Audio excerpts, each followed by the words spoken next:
Now, the government's recent efforts to promote inclusive education for all persons with special disabilities have been hindered by inadequate funding for special schools. ChannelOne News' Western Regional Correspondent Akwesi J. reports on how resource constraints, including the breakdown of the Vital Audio-Visual Center at the Sekondi School for the Deaf in Chabang, are impacting academic work for its 299 deaf students.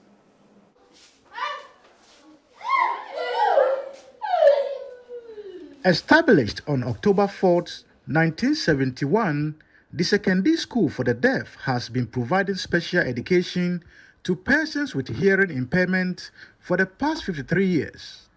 Originally located in Sekondi, the school has been operating in Chaban in the Shama district since September 28, 1984.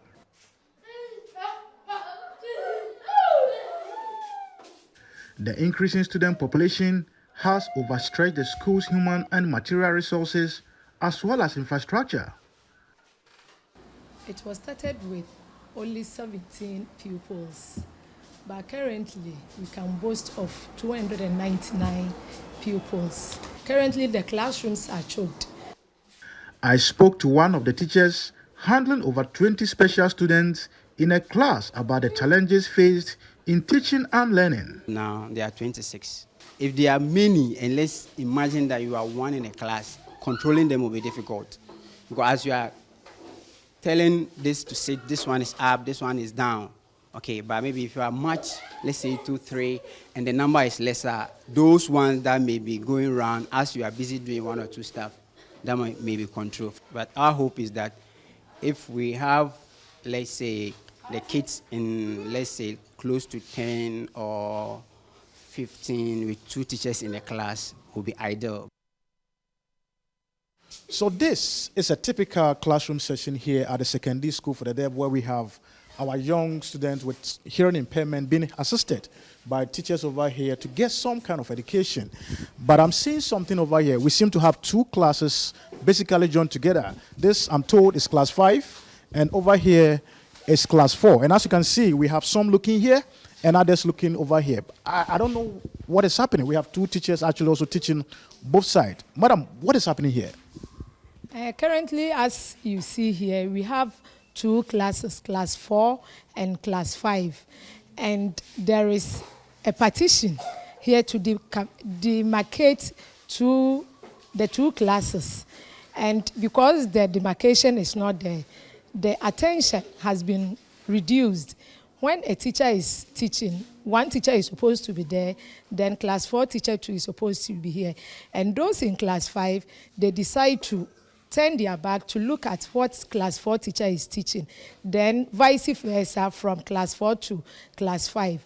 Therefore, we need plywood or block to demarcate the 2 classes. So whoever is listening to us, those listening to us, individuals, government, friends, everybody, I want to appeal to all of you to come to the aid of Sekondi School for the Deaf to demarcate the 2 classes for effective teaching. Additionally, the headmistress highlighted the dangers posed by the collapse of the school gates and poor access roads.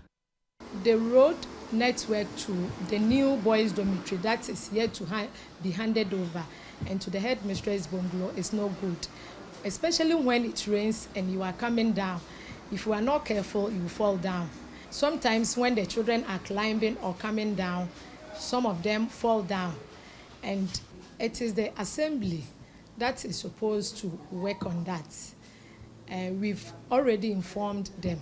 The gates leading to the school, the main entrance, is broken down. And so the gate is now open. And that one is pushing our even children outside. When asked about the regular release of government subventions to the school, the headmistress was reluctant to speak. However, my checks indicate that the release of government subventions has been irregular. So this very bus looks very bad, in shape. It looks very old.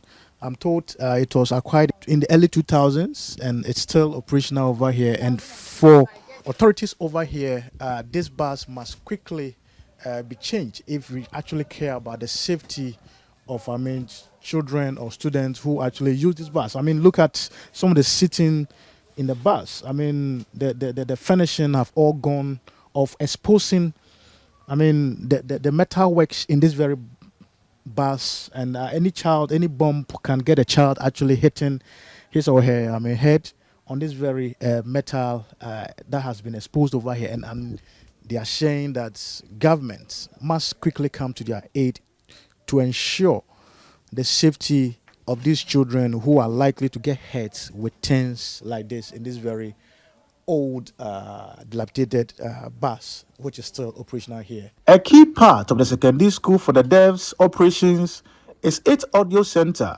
which is unfortunately broken down. In addition to the fact that the audio room of the institution has actually become non-operational because of the breaking down of the equipment over here, the room also has no lights. And for that matter, coming here to even work, assuming it is operational, will be a difficulty. Again, it's supposed to have a soundproof for proper checks to actually take place over here. But as we speak, the room doesn't have a soundproof. And this has been the case even when the equipment were in operation. And so, authorities are actually calling for help for this room to be soundproofed. And again, the equipment that are now broken down with parts far torn apart will be fixed. For Channel One TV News, I'm Akwesi Ejenim in Traban.